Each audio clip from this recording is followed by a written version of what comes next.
Oh, it's cold here, isn't it? I was in Singapore a few days ago, and that's like 30 degrees. Not very strong. Okay, so thanks for coming.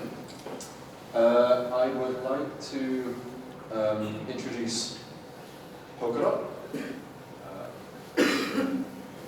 Fairly high-level terms. And go on to sort of try and educate you as to my current thoughts on-chain governance, what I'm currently prototyping in Polkadot, to give you some idea about how things might turn out. I don't know, maybe you'd be interested. I'd like to get a show of hands actually. How many people already sort of have a pretty good idea about what Polkadot is, what it does, what it's meant to do? Okay, so not so many, that's good. Well, not good, but it's I'm here for useful. Yeah, I'm going to be useful, which is a good thing. So Polkadot's sort of a part of the blockchain 3.0 movement. If we think of Bitcoin, the Bitcoin clones as the first sort of wave of blockchain, and think of smart contract and then networks, Ethereum, and so on as the second wave. So this is part of the third wave. And the sort of themes that we see in the third wave of blockchain, sort of here, scalability is obviously a fairly big one. People really want to process more transactions per second. But also we see governance increasingly becoming a hot topic, particularly on how can chains decide on how they should change over time, like upgradability, fixes, and so on. That ties into future-proofing. How do we ensure that chain that we roll out now will still be relevant in 3, 4, 5, 10 years' time? Like, is there some way that we can design a blockchain system so that it can effectively evolve realistically into and assimilate new technologies as they become available? Developability is one that's often forgotten, and this is essentially like developer experience. How many developers do we have here? Quite a few. How many of you have had bad experiences developing on a platform recently? Like bad documentation, errors happening when you don't expect them, difficulty in compiling, anything like that? Anyone? Yeah, a few nodding of heads. I think it's more systemic, but if it's not, then you're very well catered to developers. Additionally, we've got things like interoperability, and this is where we have many different systems, usually each catering towards some particular use case, some particular niche, and interoperability is basically saying, well, can we somehow allow these systems to work with each other? The simplest example of this is, of course, exchanges, which allow us to interoperate between currencies by exchanging one currency for another. So once I buy into, for example, Bitcoin, I can exchange that Bitcoin for Ethereum, and to do that exchange, I have to go through an interoperability platform to allow my Ether to be switched for Bitcoin, and at the moment, those interoperability platforms are entirely centralized. Most of them, at least, are entirely centralized. We call them exchanges. But in the future, they won't be so centralized, and they'll do things other than simply switching between currencies. And then finally, we've got efficiency. And efficiency basically just boils down to, can a blockchain work on something as small as a smartphone or an IoT device, a door handle, right? Blockchains need to be efficient, both in terms of running full nodes, right, running transactions, but also in terms of being able to validate individual transactions in sort of light client contexts that you might need inside of a smartphone. So, at Parity, which is sort of a technology company that I started, yeah, I knew it. The fonts. Okay. Well, anyway, at Parity, which is a company I started, we're developing our sort of next generation technology stack. So we started off by doing an Ethereum client. And that's changed. I mean, I guess a few of you probably have heard of the parity theory applied. But that's evolved and changed over the course of its development. But really we wanted a new platform that would be relevant for all of the various new technologies and changes and architectural decisions that we need to make with our next generation tech stack and the next generation of technologies that are coming along. And I'm thinking of technologies like WebAssembly and like libp2p, but there are sort of all sorts of more subtle ones that you might not realize sort of exist until you get more deeply into the technology. So Parity is a Rust shop. We code most of our software in Rust. We think Rust is pretty good. It's not as good as some other people in the Rust ecosystem think it is, but it's still pretty good. And Rust has a couple of useful libraries that we've coded. libp2p, which is based upon Protocol Labs' libp2p protocol. A very modular way of letting nodes connect to each other. And WASM, which is our WebAssembly interpreter. Do you know what WebAssembly is? Anyone? Yeah? No, nodding your heads. Good. WebAssembly, yes. If you don't know, it's a very generic, very fairly abstract platform for encoding executables, an executable piece of executable code on a platform-neutral format, so that you can run it on any computer that you want. In principle, you can run it inside web browsers, and it runs, because it's sort of fairly well designed, it runs pretty quickly on most kinds of hardware. It's very close to what hardware expects. On top of these, we've built Substrate, which is our sort of blockchain development kit. And on top of Substrate, we've built the Polkadot Relay Chain, which is our sort of networking connectivity platform, as Ryan was sort of chatting about just now. And interestingly enough, the sorts of things that you can connect Polkadot to may also be built on Substrate. So Polkadot is built on Substrate, but it also hosts other things that are built on Substrate. And it's this level of sort of recursion that allows us to ultimately scale very substantially indeed.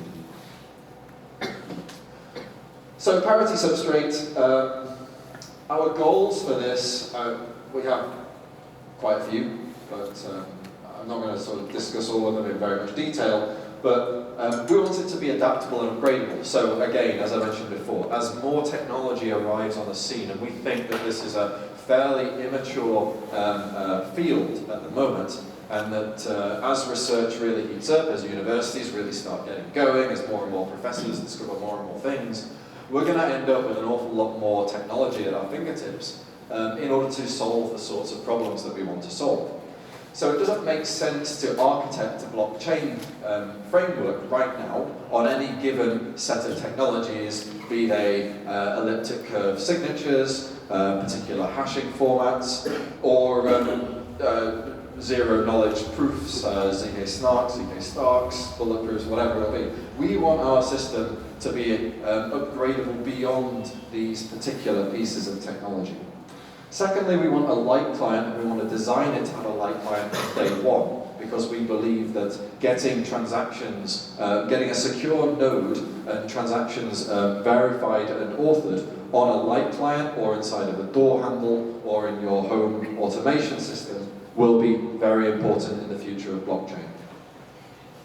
We also believe that there should be a binding governance mechanism that allows for this upgrade to happen despite the platform being decentralized. That's what I'm going to talk about in the rest of this little presentation. In addition to that, we think it should have generic consensus in order to allow the consensus to again change over time, but also for the consensus algorithm that we begin with, we want it to be progressive and therefore allow a trade-off between the degree of finality and how long you have to wait for the latency. If you want to know more about that, I'll try and give a try and answer questions at the end, because that's probably something that is of interest to people.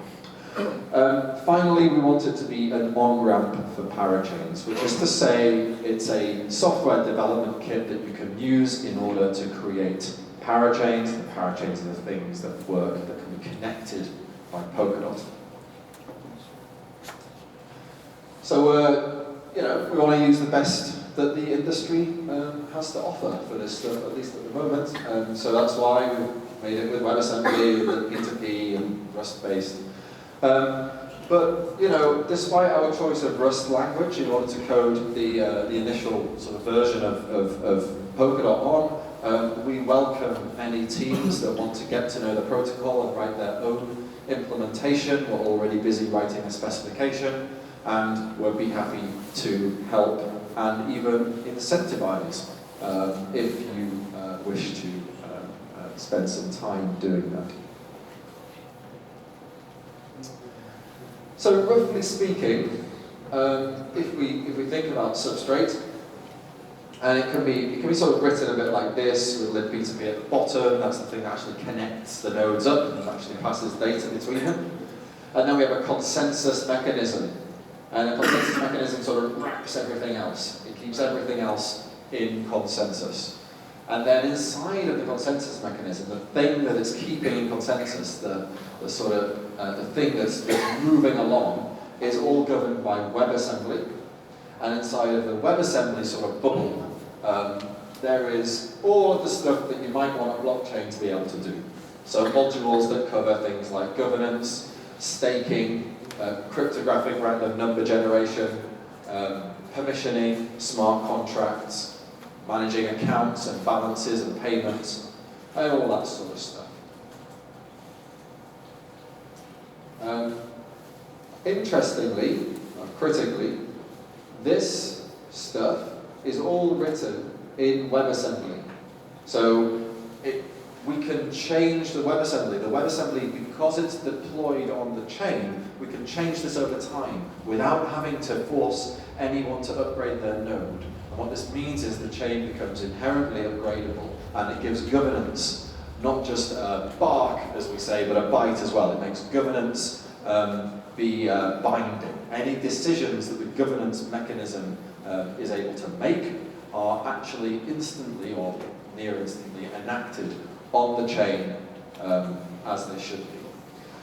So the sort of technicals for POC3, we've gone through a few milestones of Polkadot. POC3 is our upcoming milestone. The technicals for this milestone are ED25519 authentication with Blake 2 hashing. We use the P2P, as I mentioned before. We have a collective coin flipping random number generator, so the protocol itself generates random numbers for you, which is pretty handy. We have a hybrid consensus mechanism, or random grandpa. Again, if you're interested, then maybe there might be some time for questions at the end where I can answer any questions about that.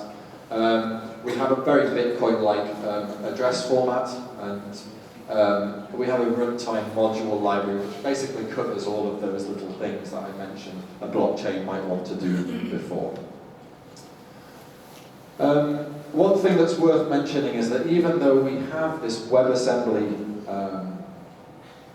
executors interpreter, which interpreters usually go very slowly, right? The Ethereum interpreter, the EVM, makes smart contracts execute rather slowly and makes everything be very expensive. Our WebAssembly interpreter, well, it executes faster anyway because WebAssembly is closer to the machine format.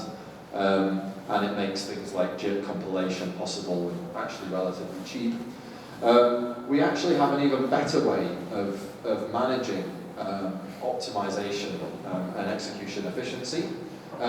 We compile the same code, if it's written in Rust of course, to both WebAssembly, which we store on the chain as the sort of reference, and to native, which we store inside of the executable. And we check the versions before we try and ever run anything. And if the versions are the same, then we just run the native code anyway. And so we get native speed basically all the time. The only time when we don't get native speed is when they're not the same, when they're running an out-of-date node, in which case it still runs correctly, it just runs slower because it's running WebAssembly that it got from the chain, the reference correct code. And now, that sort of concludes the first part of the talk. So what I want to sort of explain to you now is how the governance mechanism works. So this is a work in progress. So what I'm presenting here is not what Polkadot's governance will be, but it is a first few steps towards Polkadot's governance. There's a bunch of key ingredients, a bunch of key sort of bits of logic, theorems, mechanisms, modules that allow us to bring together governance in the current Polkadot proof of concept. Referenda, so basically just people, or in fact token holders voting. So this is fairly similar to how corporate governance works, where people are actually involved, but some aspects of referenda are similar. Adaptive quorum biasing is essentially a way of reducing the chance that or requiring a greater ratio of yes votes to no votes should turnout be too low. So essentially it's sort of a way of very elegantly doing if the turnout is below 10%, then it must be a supermajority of 65% before something passes, right? And if the turnout is only 1%, then it must be a supermajority of 80% before the motion passes, and so on. It's simply a way of doing that very elegantly. The council is the thing that actually is fairly similar to corporate governance, so it's essentially like a board of directors. The board of directors don't actually make any executive decisions. What they do is they help mold the decision space for referenda to happen in, and I'll talk about that a little bit more. Lock voting is a means of avoiding what some of the antagonists of on-chain governance call a plutocracy. Essentially, it's a way of mitigating the problem that if you have lots and lots of tokens and governance is based largely upon token voting, then you will end up with the rich whales basically controlling the direction of the system. Lock voting allows for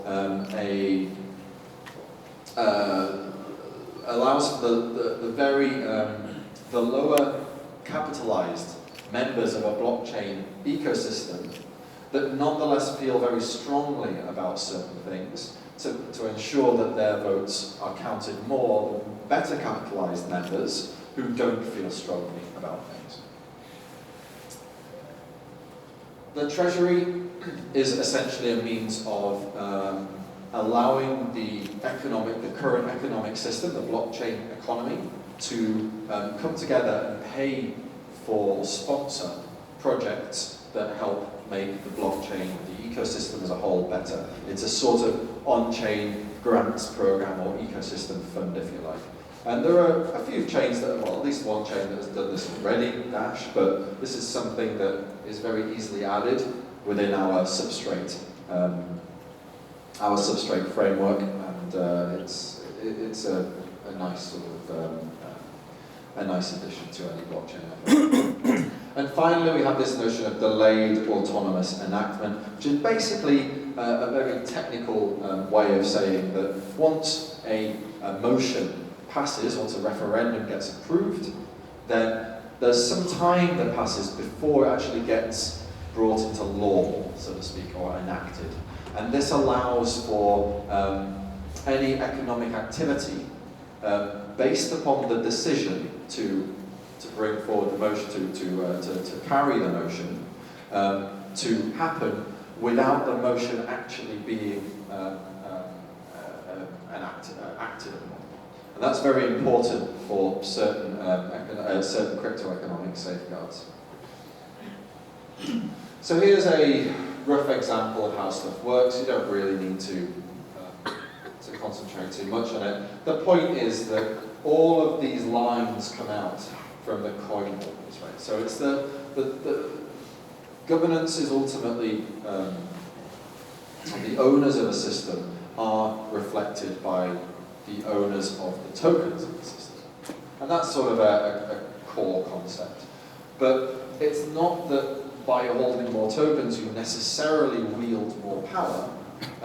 We have ways and means of sort of massaging things in order to try and ensure that better decisions are made, not simply the decisions of the whales.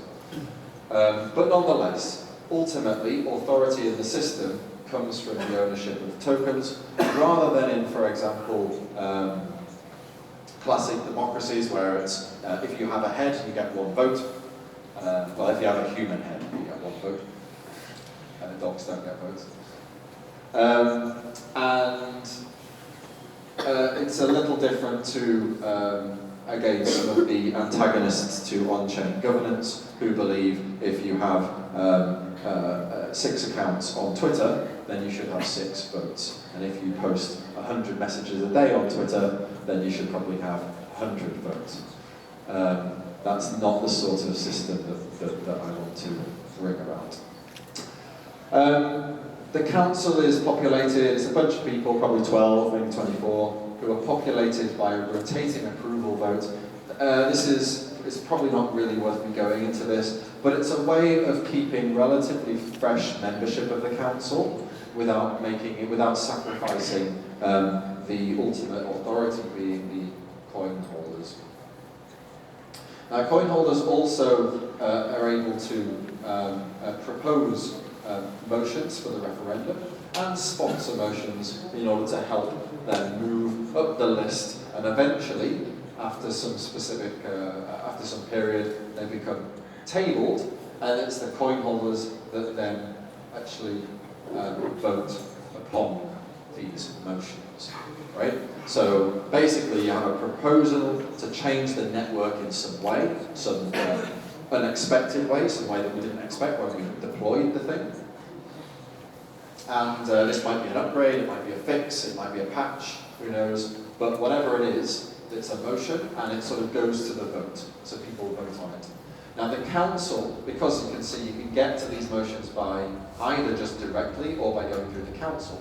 The reason there's a council here is sort of the better thing, the thing that a council can do that the coin holders cannot do directly is they can table motions that have a much better chance of passing because they can bias whether the default, essentially. They can bias whether it will pass if not very many people turn up and vote. So, tabling referendums, basically this comes down to a member of the public says, I think this is a good idea, I think the change should change in this way. They put down a deposit to sort of say, and I back it with my wallet, with my money, I will put down this deposit, and it will only be returned once this proposal is voted upon. And if it's never voted upon, then they lose their deposit. Now anyone else can come and add more tokens to this deposit and make the deposit bigger. And every some, 2 weeks, let's say, then the proposal that has the most deposit, the biggest deposit, the one that basically the most people, the most money is behind it, that eventually gets tabled for an actual vote, right? So before you can actually get to the vote, if you're a member of the public, then you have to put it into this queue, right? And the head of the queue is the item in the queue that has the most money backing it. So when we do these referendums, when it comes to a vote, as I mentioned before, we have this idea of locked duration voting, right? So you might already be familiar with coin voting. Are you familiar with coin voting? Nodding of heads, roughly, yeah, coin voting. So coin voting is where essentially there's one token per vote. So if you have 100 tokens, and you say, yes, I think this is a good idea, and 100 other people, well, no, 99 other people, they only have 1 token each, and they say, no, it's a bad idea, then in principle, you win, right? Because you have 100 tokens. So even though you're just one voice and they're 99 voices, they don't have very many tokens between them. Yeah? They only have 1 each. So you end up being the voice that carries, and it's your yes vote that wins. That's state-weighted voting. But locked duration voting is where I say, right, well, I have 100 tokens, and I'm willing to lock my tokens up for 2 weeks after the vote ends. For 2 weeks, I can't sell my tokens, right? They're locked to me. I can't sell them to anybody else. Now, 99 other people might only have 1 token, but suppose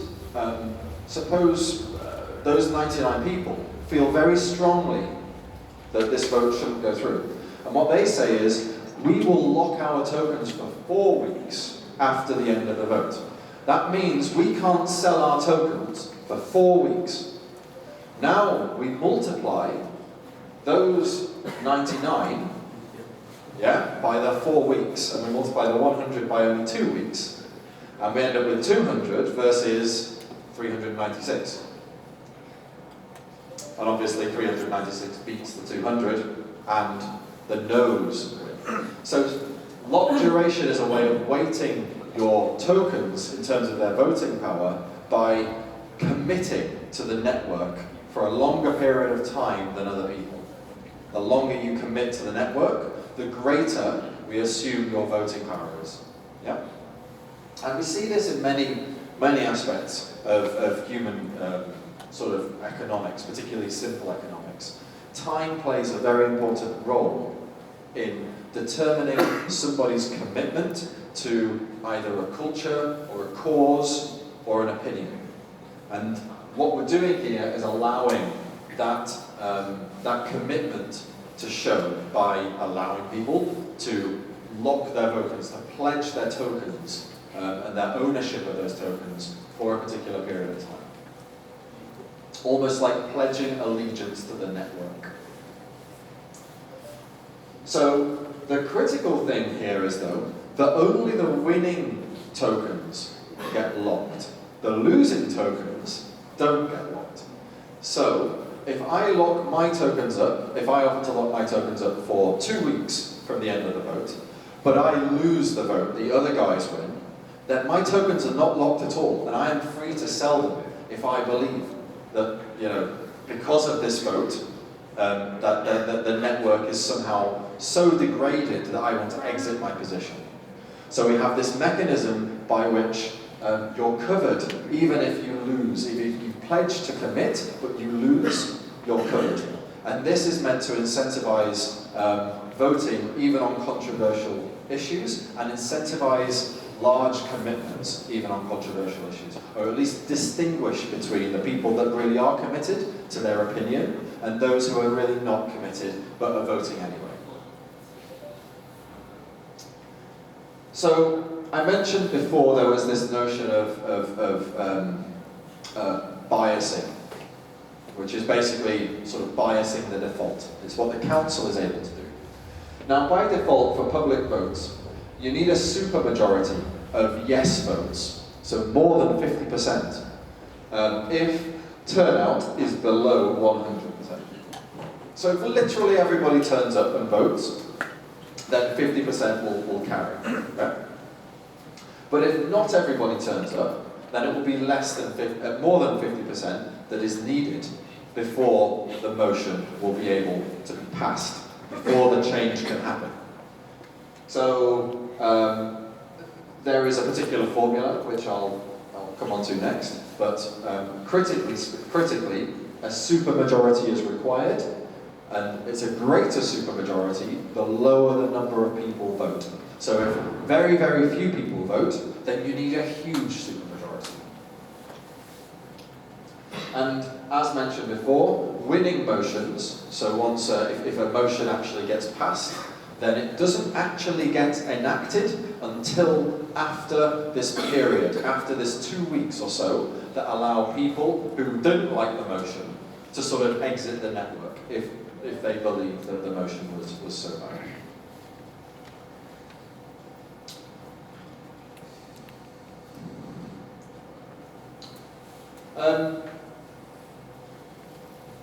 So this more or less sort of covers what I was saying before. The proposal only gets enacted after this cooldown period, and it allows the losers, the non-staked losers, so the losers who have free tokens, to exit.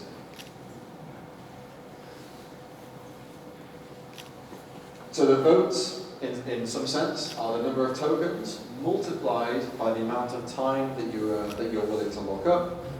We would imagine there's a maximum of, say, 12 weeks that you would be able to offer to lock up your tokens for. The 12 weeks figure comes from the validator's bond period, which will be of roughly the same time. So validators, because they're already bonded, they automatically get this maximum multiplier, right? So their sort of votes, their tokens are already worth the most that they can be in terms of voting power. And it's only locked up for the winning voters, not for the losing voters.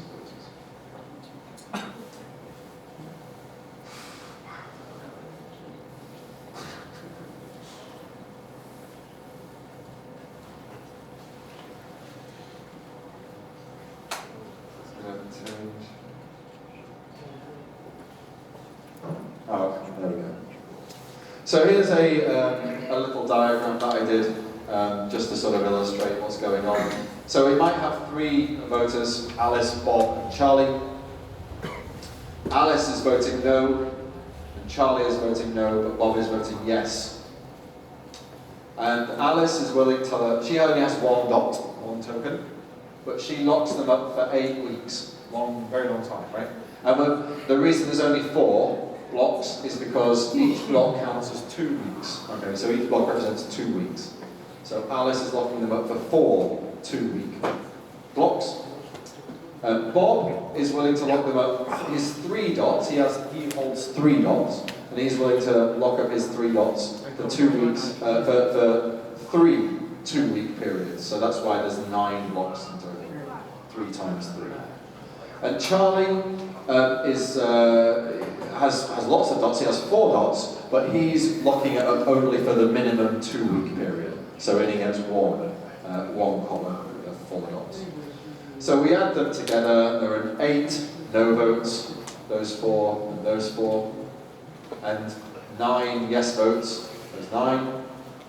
And we see that the 9 yes votes, because they're the winning faction, the winning decision, they get locked. The no votes stay unlocked. And so when the vote ends at the beginning, Bob's tokens are locked for the 6 weeks, and the proposal is enacted only after 2 weeks. We'll say it's a 2-week proposal enactment time. So it's 2 weeks between when the vote ends and when the proposal actually kicks in and the rules change. And what this means is that if Alice and Charlie really desperately believe that it shouldn't go through, that it's a really bad idea, then they can sell their tokens before Bob, who has to stick with it, and before the proposal is enacted. And what it means for Bob is that, he has to stick around. His tokens are locked. He can't sell them. He can't divest from the network long after this change has happened. So if the change is a bad change, if it's going to destroy the network, which is kind of the worst thing that could happen, then Bob has to pay the price. Yeah? And that's critical for ensuring that the people who make the decisions are the ones who pay for the ultimate costs, and of course reap the ultimate benefits of those decisions. Now, if Bob changes his mind and says, actually, rather than 6 weeks, I'm only willing to lock my tokens up for 4 weeks, 2-week chunks, then this reduces from 9 to 6. Yeah, Alice and Charlie stay the same, and so now the yes votes lose, so they're unlocked. The no votes win, so they become locked. The vote ends at the beginning here. Alice's tokens are locked for 8 weeks, so all the way until here. Charlie's for 2 weeks. And what this means is that Alice and Charlie, they can't sell or divest. So if for some reason this was a critical fix for the network, right, and that really should have been passed, then Bob can exit immediately, but Alice and Charlie have to stick around and weather the storm, so to speak, and manage to get through this critical problem that Bob was trying to push a fix for. So adaptive quorum biasing is essentially where, as I mentioned before, supermajority is required if there's less than a full turnout, and realistically there's always going to be less than a full turnout. So a supermajority, the question then is how much of a supermajority, and that's what this formula is for. The formula is very, very simple. All we do is we take the square root of the turnout. So if there's full turnout, we treat turnout as a fraction. So if there's full turnout, that's 1, so the square root of 1 is 1. So it doesn't actually make any difference. I votes, the yes votes, just need to be more than the no votes. But if turnout reduces, and let's say there's only 50% turnout, then the square root of 50, no, let's say there's 25% turnout, then the square root of 0.25 is 0.5, right? So that means that the I votes, when they are halved, when they're multiplied by a half, need to be greater than the nay votes, right? And what that basically means is we need a ratio of at least 2 yes votes for every 1 no vote, right? At a 25% turnout. And you can keep following that through. And if you keep following it through, you get this this orange already happened. And they can basically sort of send it back and say, no, you should reconsider. And council members can also postpone, individual council members can postpone a single motion from the council if they very much disagree with it, but they can only do it, they can only postpone it. So it will only, after some period of time, let's say a month, the council will be able to table it again, and this time that same member cannot postpone it anymore. So it's like a one-off thing to allow a council member who feels very strongly that a proposal is a bad idea to be able to require the other members to reconsider it. They can't stop it, they can't block it indefinitely. And this is modelled to some degree from some of the existing sort of systems, social governance systems that we see, like the House of Lords in the UK.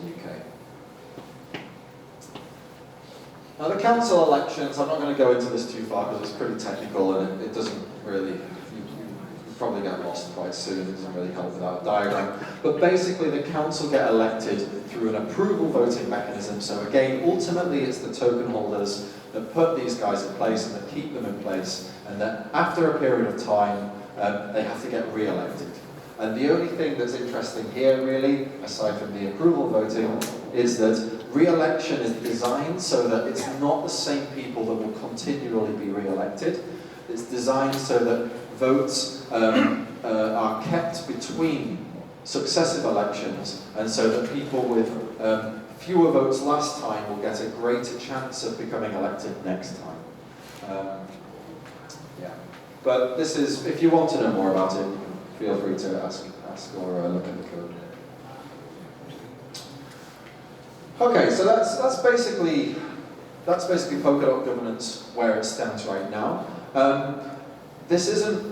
I mean, this may end up looking very similar to how it eventually gets rolled out next year, but realistically, this is something that will evolve over time, and Polkadot's designed to be a protocol that evolves over time.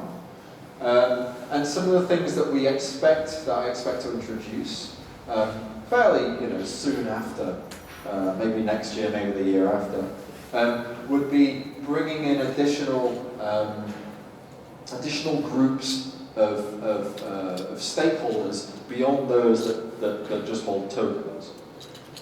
Which isn't to say that I think these guys should be given any real hard power, hard influence, the ability to actually make decisions in and of themselves, but these groups could be given substantial soft power, so the ability to signal particular directions, to say that we believe this is a good proposal, we believe this is a bad proposal, etc.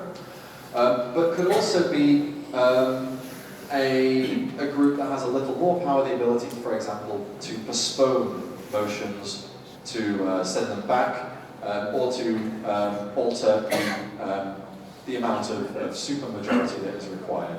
Basically, to tweak the parameters that I've already shown you. And the sorts of groups that we're thinking of include long-term node operators, so basically people that have operated a node provably for some time. This would probably require an additional piece of the protocol so that nodes report themselves being online, so we can better understand who's on the network and when. Parachain operators, so essentially the guys that make Polkadot useful, right? The guys that actually run these little constituent avenues of utility. And this is kind of a little bit similar to dApp teams you might think on Ethereum. It's a little bit similar to smart contracts, but within the Polkadot language. And then the other thing is relay chain transactors, which are these are the sort of people that are spending money, spending funds on the relay chain, and it may be reasonable to give them something of a slight edge in terms of their voting power. But this is something that, I mean, I think long-term node operators is reasonable. I think relay chain transactors is less reasonable, but it's something that needs additional research, some modeling possibly, but probably empirical research is more useful. And there are projects, I think Edgeware, which is one of the first to launch on Substrate, will be looking into these sorts of governance adjuncts to work out which ones are worthwhile and which maybe less so. There's a few other things that we could do as well that certainly some of the governance people who were involved in the governance discussions have put forward. These are much harder. They're not necessarily bad ideas, but they're much harder to encode in an effective way on chain, simply because they're very subjective. So dApp teams and client implementers are the two obvious ones here. These are groups of people that make, in principle, very important contributions to the network and the ecosystem as a whole. Obviously dApp teams, but then it's very difficult to pin down what exactly counts as a dApp team and what really doesn't. There's probably going to be some degree of a spectrum here with teams that have large numbers of developers and they're putting out a huge amount of dApps and they're very whose dApps are very lots of transactions go through them. They have lots of publicity perhaps, compared to a sort of half-assed, part-time bedroom coder dApp that really has 5 transactions ever and was deployed a couple of hours ago and no one's ever going to use it again. Technically they're both dApp teams, but clearly one is probably has a much more worthwhile opinion than the other. And it's not very clear what metrics, what objective metrics we can use to distinguish one from the other. Client implementation teams, again, very similar here. Very important that client implementation teams are, to some degree at least, included in the discussion, but very difficult to identify what counts as a client implementation team. And we're seeing this already within the Ethereum ecosystem, with it being unclear what counts as a sort of privileged position within the client implementation team ecosystem. Which conversations should be on the record and which conversations should not be on the record. There are calls going out to say that all conversations between core developers should be on the record and published. But it's not clear what a core developer is, if it's not clear what a client implementation team is. And we end up with these kinds of problems in governance. The more it comes out from the very objective on-chain metrics, such as token ownership and lock duration, into very human metrics like whether you're a member of a particular team or whether your team is doing anything useful. Very, very, very difficult to bring those in a non-gamifiable fashion. So what's going on with Polkadot? Well, Substrate, which is the framework that's being built upon, I mentioned, is approaching its 1.0 beta. We hope to have this released in the next few days, so keep your eyes open for that. With the Substrate development kit, you can start prototyping your own parachains. I know that there's ChainX that have already been hard at work working with Substrate to get their stuff together. It's great, and the more the merrier. Polkadot POC 3 will be shortly following. It's based upon the Substrate 1.0 beta, and this has all of the stuff that I've just been talking about, and a bunch more, including the very new, brand new, homegrown, only just invented grandpa consensus mechanism. In terms of what's coming up in the future, very soon, I hope like 3 to 4 months, we will have our final proof of concept, POC 4, and this will be the Polkadot sort of the feature complete Polkadot release executable. And this will include interchain messaging, so we will have parachains, we will have multiple parachains, and they will be able to send their messages between each other. We'll also have the Substrate 1.0 final, and that will be the sort of thing that you can start really developing parachains on and be sort of fairly sure that your code isn't going to need to be refactored before Polkadot launches. Second half of 2019, second half of next year, is still when we're planning the Polkadot launch, and I would post that with assuming that the audit goes well. But so far, so good. That concludes my talk. There's probably some time for questions, but I don't know, maybe. But cheers. Go ahead. Yeah. So what do you think about the apps on Amazon? Because right now in US, the only I think the top 5 apps is coming. Okay. Yeah. So what do you think about the apps in the window? Yeah, sure. What do I think about dApps in general, and notably the top 5 dApps are gambling applications. It's not so surprising that as the ecosystem starts out, the sorts of applications are the things that exist in, well, let's call it the grey area of the world's jurisdictional legal systems. This is technology which can replace a large degree of institutional utility that's baked into our various societies, generally under some degree of government regulation, and a lot of the time the rules by which these institutions need to operate under are loosely defined, and in many cases are substantially more conservative than the rules that were sort of that the government apparently set in place.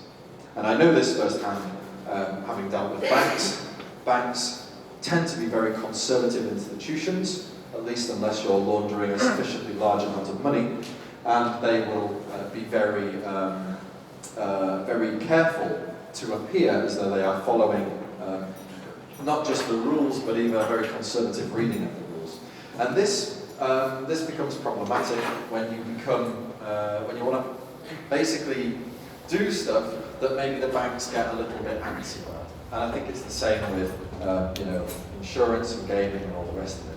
So it's really not so surprising to me that initial dApps are very much financially based and somewhat grey area. But I think nonetheless, the promise of dApps is really to escape the bounds of these really kind of restricted barriers to entry that centralized institutions placed upon you for partly working with money, but also having any kind of degree of economic operation within a very large population, right? Governments kind of see it as their job to protect the population from sort of losing their money. And that's great. That job has worked, you know, it's an important job to do, and it's been very important up until now, or certainly in the last century. But we're seeing an increasing amount of better ways of ensuring people remain safe. Whether it's, you know, authentication mechanisms, whether it's reputation systems, whether it's, you know, simple things like, you know, review platforms where you can be sure that the reviewers, you know, are trusted and that other people have done them. And as these mechanisms become that much more sophisticated, we'll see that this technology can replace, you know, to a very great degree, those sorts of regulatory behaviors that have so far constrained so much innovation, particularly innovation in the financial space, but I think innovation in many spaces connected to it. And so I think as the time goes on and as the ecosystem develops further, as our methods get more sophisticated, as our ability to protect the users at the bottom becomes better, then we will see an increasing number of dApps that start to make their way to the mainstream. But it will take time, and the reason it will take time is because centralization is easier. It's much worse, but it's easier. It's much less robust, it's much less reliable, it doesn't last very long if we take the time. If we look at basically anything that you can think of that has both a centralized and a decentralized metaphor, the decentralized version is the thing that actually lasts. The centralized version is how it begins, but it eventually evolves into a decentralized version. So, you know, the classic example is governments. Governments tend to begin as, you know, a king or an emperor or something, you know, some single central point of power that conquers lots of stuff. They're very strong, they conquer lots of stuff. And then over time, to take the Roman Empire as an example, over time, this single central point of power fails in some way. And the single central point of power, you know, if it's a king, maybe they go mad. Maybe it's you know, it's an empire and it gets maybe it's some sort of rules-based system, but problematic rules come in, or rules that don't properly govern the system become adopted, and eventually it breaks down. And it's only the systems that are sufficiently decentralized in order that they can withstand these kinds of corruptive behaviors over time. They're the ones that ultimately win. So I don't see dApps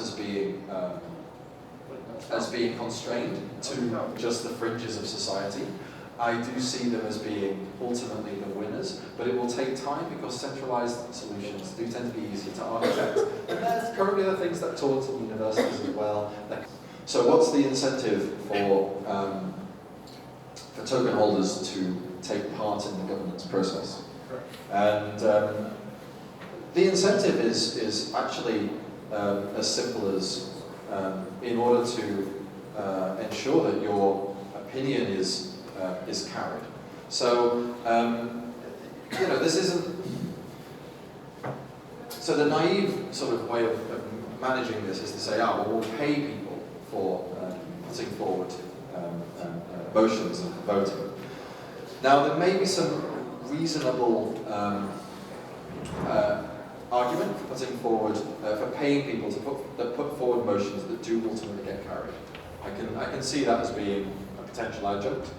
But in terms of paying people for voting specifically is problematic, because that ultimately, the incentive for voting is because you believe that one of the two ways the vote can go is significantly better, for you perhaps, than the other. Now if you don't believe that one of the two ways is significantly better, then we don't want you to vote, in principle, because your vote is meaningless. Yeah? And if we pay you to vote, then it will ultimately end up with a random or an arbitrary eventual conclusion to the vote, which is what we don't want. Really what we want to do is we want to have an ordered, a structured conclusion that we can punish the people that, you know, if something wrong happens, something bad happens with a network after the vote. And that's why we force people to lock. So why would anyone lock? Well, because they believe that if they don't lock, something bad, you know, if they don't lock and they don't vote, then something bad will happen. And in principle, locking for 2 weeks is, you know, I would say probably not such a huge price, and that would be the minimum amount of lock period. And furthermore, there isn't a risk as long as they believe that they will not want to sell the token if the vote goes their way. Because if the vote doesn't go their way, they don't get locked anyway. So that doesn't cost them anything. I mean, yeah, it's certainly not as comprehensive an answer as I could give if this were like a futarchy that had all sorts of prediction market mechanisms in order to put forward you know, votes that ultimately turn out to be sensible. That's somewhere that this could eventually evolve, but my main emphasis with my main you know, desire with this initial governance mechanism is just something that works, perhaps not perfectly, but works sufficiently well to carry the project forward. Is there a metaphor?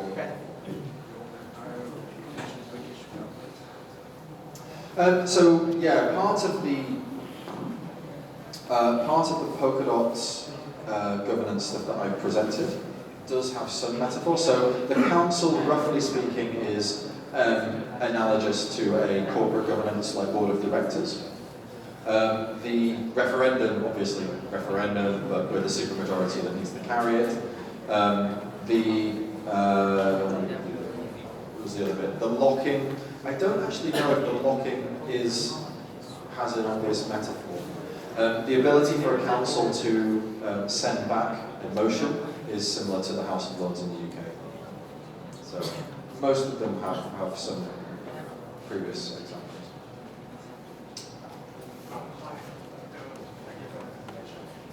My question is actually about the Web3.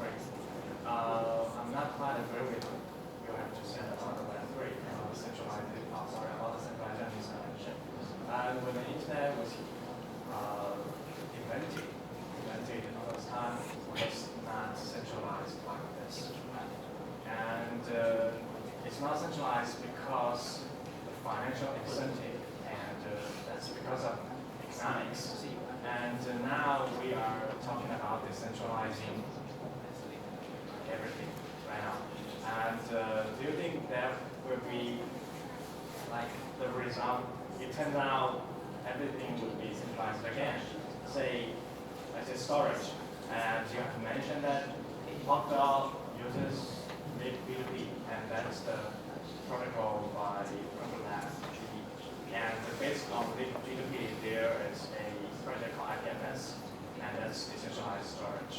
And I don't think that's good enough to compare with Amazon and Google. And because they provide better service, and that's centralized as a result, it's more efficient. And so I'm wondering that this is just the start, and the results still the end. Waiting for us is still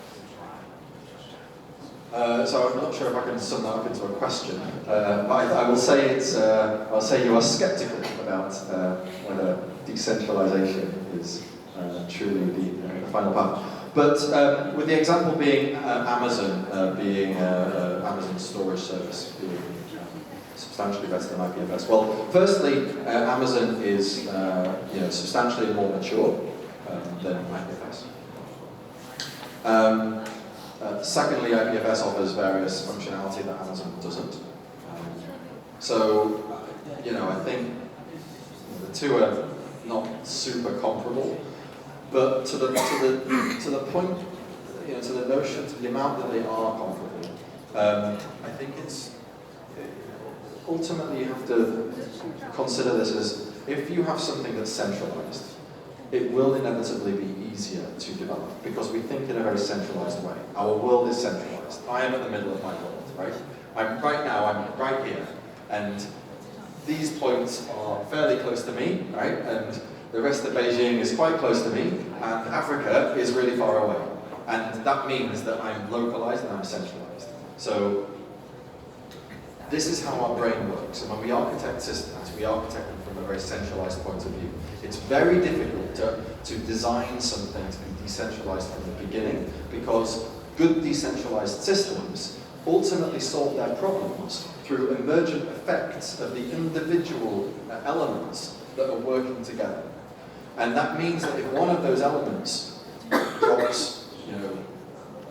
drops out, leaves, goes malicious, whatever, the system as a whole will continue to work, perhaps with a small, slightly degraded output, but still ultimately performing its duty. And we see that, nature sort of did this, right? So initially single-cell organisms, but then guess what? Now we are big, magnificent, multicellular organisms, and if we lose one of our cells, it doesn't really matter which cell it is, we still work. It's great, yeah? If we were centralized, then if we lost that central one cell, we'd instantly die, and that would be very problematic. We see this, it's hard to, basically anywhere we look, if it's not human designed, it's probably decentralized. If nature figured it out, it's probably decentralized. Because it turns out that the best systems don't want to put any more power in any one place than they really, really must need, and they need to. Because if they do that, it compromises the system's ability to survive in the face of random mutations, arbitrary corruption, errors, problems, mistakes, which always happen in life. If Amazon, if Jeff Bezos suddenly goes mad, right? That's it. Everyone who's using AWS, that's it, they're gone, right? Okay. You will then say, no, because, if he went mad, then the board would, take him out. Yes, because Amazon is actually a little bit decentralized. Because as a board, it's decentralized the leadership to, 20 or however many people are on Amazon's board, to make the decision that the current leadership, the central point of control, is actually not capable of leading the company anymore. We've decentralized a little bit. And if those board members all go mad and keep the mad Jeff Bezos in place, then at least we have shareholder voting. So in principle, they can be replaced. But the reason that the system, that Amazon AWS can survive these problems is precisely because of decentralization. So it's actually, yes, centralization, I would agree, is probably a lot easier to make an efficient solution, a sufficiently well-performing solution in a shorter period of time than it is with decentralization. That's just human behavior. But ultimately, the thing that will survive isn't going to be the centralized solution, it will be the decentralized solution. And the thing is, at that point, you will then say, I will then say, unfortunately at that point, it's generally commoditized anyway. So, for example, AOL, right, great success story of the late 90s. Very centralized, yeah? It's a single company, you connect to AOL, it's got a bunch of special services, and then sort of, additionally, you can access the internet. Yeah, there's always a sort of add-on thing. And ultimately, AOL made the wrong set of business choices and became irrelevant. And it was the internet that survived. And the internet ultimately still is decentralized. There are many ways of getting onto the internet, lots of different countries, right? No single node can take the internet down. It is very much decentralized. Now, the applications that we use on the internet are increasingly centralized into the Web 2 sort of ecosystem. Yeah? Facebook, Google, WeChat, whatever. But it's ultimately the level that I'm referencing here, the sort of connectivity technology, that's still relatively decentralized. It's still possible, no single ISP, if it goes down, will take down the internet. No single transatlantic or trans-Pacific cable will take down the internet. No single satellite will take down the internet. In the same way that AOL could be compromised by one or two single business decisions that were bad.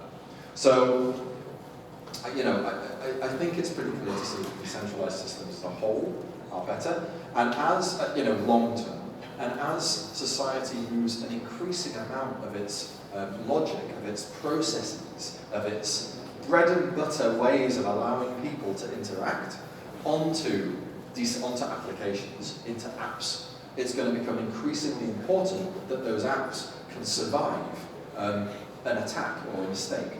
And especially when we're moving further on into the future, with various malevolent actors meddling with our services, be they rogue departments of foreign governments or mafia or whatever, this is when we really start needing to consider decentralization as a defense, in order to avoid that honeypot where they can target in order to take out our ability to communicate with each other, our ability to generate power, our ability to pay.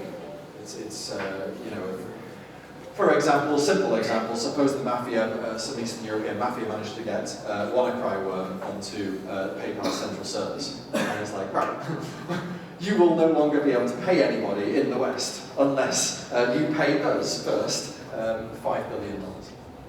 Yeah, that's the problem of centralization. And that's something that it's much harder to happen with a decentralized system. I want to follow your train of thought on decentralization, that when it's a centralized running system like AWS, someone is responsible to fix things when things are broken. I'm asking because I work for Data. We are a blockchain monitoring company. We build a solution monitoring Ethereum today. So there are many times we are watching the stats happening on Ethereum and we're saying, holy shit, is anybody knowing this is happening? For example, when Uncle counts gets high and the network is technically more vulnerable for 51% attacked when the Uncle counts higher. Or for example, when the node counts, last January there was 45,000 nodes. Today there's only 11,000 nodes running Ethereum. So there's a lot of those stats that we're seeing it, not everybody else is seeing it. When things that happen, we're like, someone should do something, we need to look at something. Who to call in the middle of the night, right? So like, without centralization, who is responsible for something? Like, who's the watchdog? Who's the watchdog in a decentralized world? Who makes sure the system stays up? I mean, it's, in principle, all of the stakeholders, all the people are party to this decentralized system, together form their own watchdog. At least that's how it should be. But I think it's, it's a fair point that it's obvious who the watchdog is in the centralized system, right? It's the same person that runs the system. I would then go to say, because it's the same person that runs the system, it's probably not a very effective watchdog. Because if the system breaks, then perhaps the watchdog system also broke. But aside from that, I think it's pretty clear that even over time we will develop more sophisticated means of running our own monitoring systems within a decentralized ecosystem.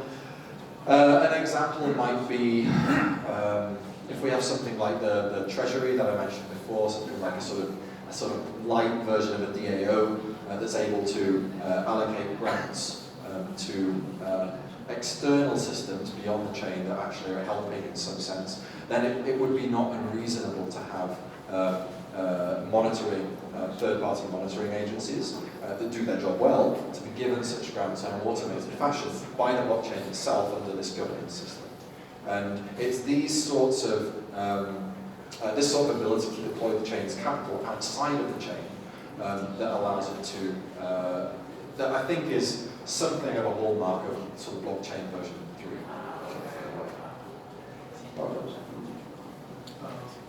What do you think of the Polkadot ideas mentioned by others on titles? Because now in the political world, candidates can have their proposal, and if their proposal is passed, they can continue their idea, but what happens if the idea is bad? Like if people can't have anything to do with it, even the government, you mentioned Polkadot. But the idea green by Arthur, the prediction market can somehow use the invisible hand to determine the best result, right? What do you think about it? Yeah, so this is a more sophisticated mechanism in order to... okay, so let me repeat the question. What do we do about bad proposals, particularly if bad proposals get passed? Is there some way of baking into the system a means of avoiding bad proposals? Yeah, I think over time we will move towards more sophisticated crypto-economic mechanisms like futakis, prediction markets, and so forth, in order to try to ensure that the proposals that come into a blockchain system and passed are the ones that are actually good in some half objective sense, right? In some vaguely strong crypto-economic sense of the word good. It is pretty difficult to define good, and so that's why I think it's kind of difficult to necessarily design good systems like these. But it's not unreasonable that something like a prediction market could help here. I think the system, as I've suggested so far, does have some protections against bad proposals by virtue of requiring the culprits, right, the people that actually put forward and backed this proposal, the ones that voted for the proposal, to lock up their tokens beyond for a period that the ones who voted against it didn't. So if there is a malicious proposal, an evil proposal, then we have both this crypto-economic mechanism of locking only the tokens of the ones that actually put it forward and voted for it, plus the council, who are elected specifically in order to dismiss malicious proposals. We have both of these mechanisms to try and weed out those problematic changes. But I'd agree in general this isn't a perfect solution. And it would be great to leverage crypto-economics further in order to try and get even better means of ensuring that blockchains progress and upgrade to the benefit of everybody involved. Can you talk something about the scalability of the relay chain? Sure. The relay chain is so important in the system.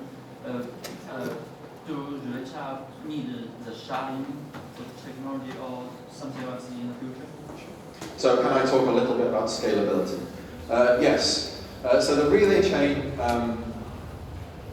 chain derives its existing scalability from virtue of there being co-secured parachains. So what I mean by this is that the relay chain itself doesn't actually have all that much to do. All it really does is manage the messages being routed, so manage the secure routing of messages between parachains, manage any of the slashing or the sort of crypto-economic mechanisms that we use to ensure that the transitions of the parachains remain valid, manage some of the voting stuff, but basically doesn't really do anything else. It doesn't manage payments, it's not a payment chain. It doesn't manage smart contracts, it's not a smart contract chain. The chain's purpose is to bring together and secure other chains. So given this, how many chains can it bring together and secure? Probably, I would say, around 100. Perhaps a bit less, perhaps a few hundred. We don't know yet, we haven't done the studies, but I would say roughly 100. Which means that the same level of staking, the same sort of security mechanisms can be used to secure and to allow interoperability between 100 other chains. So we get basically a 100x transaction throughput improvement. Now those chains under the Polkadot model can all be different, right? So there can be different kinds of chains, which is very interesting.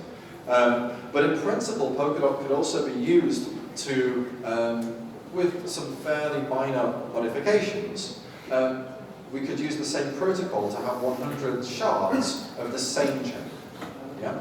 So once we allow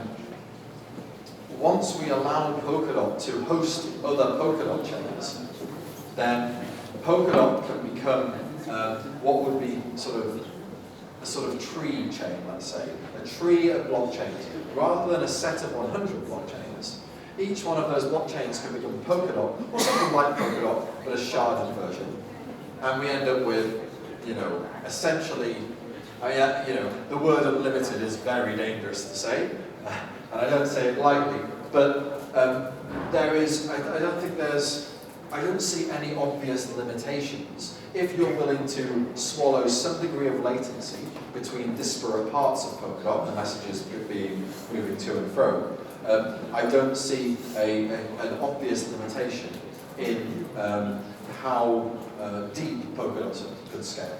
Realistically, let's say we have 100 parachains per relay chain, and we have 3 levels of relay chains, right? So the first relay chain leads to 100 relay chains, and each of those leads to another 100 relay chains, and each of those can host 100 parachains.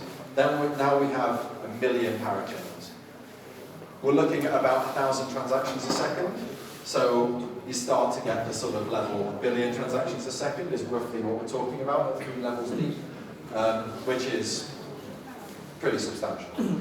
Now, in addition to that, parachains are, like the whole parachain sort of mechanism and model is designed to be very abstract and general. The whole point is it's WebAssembly, it's unmetered, so you can do basically whatever you want as long as you're convinced it's not going to be a DOS attack vector for your later needs. And what this means is that we can even bring about other kinds of scaling within the Polkadot model. So we can start thinking about things like a plasma parachain. We can think about a SHASTA, a sharded Ethereum 2.0 parachain. We can think about a Blitz protocol parachain that does very fast payments. And all of these, there's no reason that they can't be developed within the parachain model. And under that sense, we can scale even further yet. So for step 1, certainly, we stick with the whole, we can go up 100x for our parachains, but there is certainly a roadmap, a path beyond that to push out into tree level chains and third-party scalable chains. Okay. Afterward, perhaps. This is, I've been told now is a good time to finish, so I will pass